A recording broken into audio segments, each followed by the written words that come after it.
हाँ जी बच्चे, तो अब आ जाते हैं तीसरे टाइप ऑफ फॉर्म सेल्स में, जिसका नाम है थ्रोम्बोसाइट्स या फिर प्लेटलेट्स। अब देखो, जो प्लेटलेट्स है ना बेटा, ये स्पेशली क्या है, फ्रेगमेंट्स हैं। क्या है?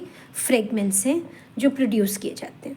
बट पहले इनके नंबर एंड बाकी चीज़ों पे आ जाते हैं, जो हमने पूरा का पूरा पांचों चार्ट लिखा हुआ था कि भाई क्या क्या चीज़ें कहाँ पर प्रेजेंट हैं।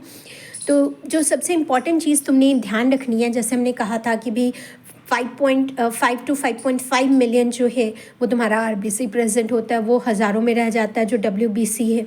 तो ये जो है तुम्हारे, वो कितना है, तुमने नॉर्मली डेंगू टेस्ट भी करवाने जाते हो तो वो प्लेटलेट्स का ही टेस्ट करते हैं, है ना। तो जो वहाँ पे नंबरिंग अगर तुम्हें याद हो तो 1.5 लाख से 3.5 लाख के करीब होता है। तो सेम लिख लो भाई, 1.5 लाख पहले तो 1, ठीक है, उसके बाद या तो ऐसे लिखकर 3 0 लगा दो भाई, हो गया 1.5 लाख। पक्का? नहीं जी, कैसे हुआ, एक एक्स्ट्रा हो गया ना। हाँ ठीक है, चलो हो गया।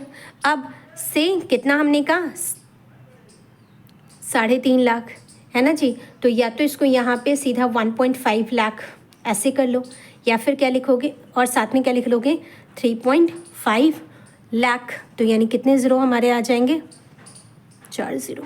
ठीक है जी। कितना, पर mm³ ऑफ ब्लड। ठीक है जी, नंबर हमारा क्लियर हो गया। चलें आगे। अब देखो, फॉर्मेशन कहाँ पे होगी, अगेन कहाँ पे, बोन मैरो में। लेकिन तुम्हारी बुक में ना बोन मैरो के साथ एक स्पेशल सेल लिखा हुआ है कि स्पेशल सेल्स में होती है, special cells of bone marrow.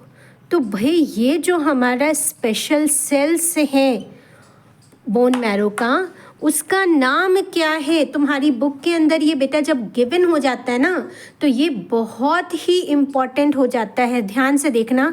जो स्पेशल सेल का नाम गिवन है बेटा वो है मेगा कैरियो, ठीक है जी।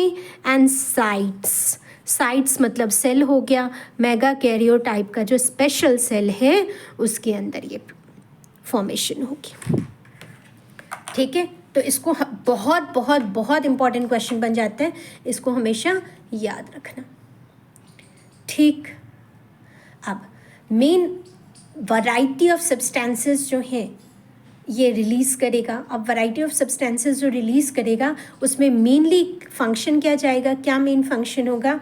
तो फंक्शन में अगर हम देखें बेटा तो एक ही मेन फंक्शन है इसका, जैसे मैंने कहा था फाइब्रिनोजेन का याद रखना, सेम तुम प्लेटलेट्स में भी करोगे। तो क्लॉटिंग और कोएगुलेशन जो वर्ड हमारा यूज़ होता है ना,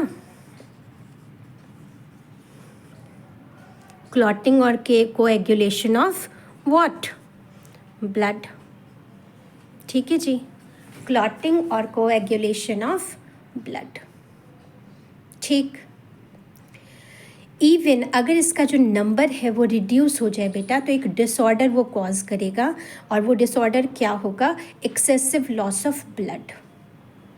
ठीक है, तो number should be consistent, number जो है वो बिल्कुल सही होना चाहिए। इसका अगर नंबर कम हुआ तो ब्लड लॉस हो जाएगा, जिसके कारण बंदा जो है वो ऊपर का टिकट कटा सकता है। तो इस चीज़ को हमेशा याद रखना। ठीक, चलें आगे। ओके।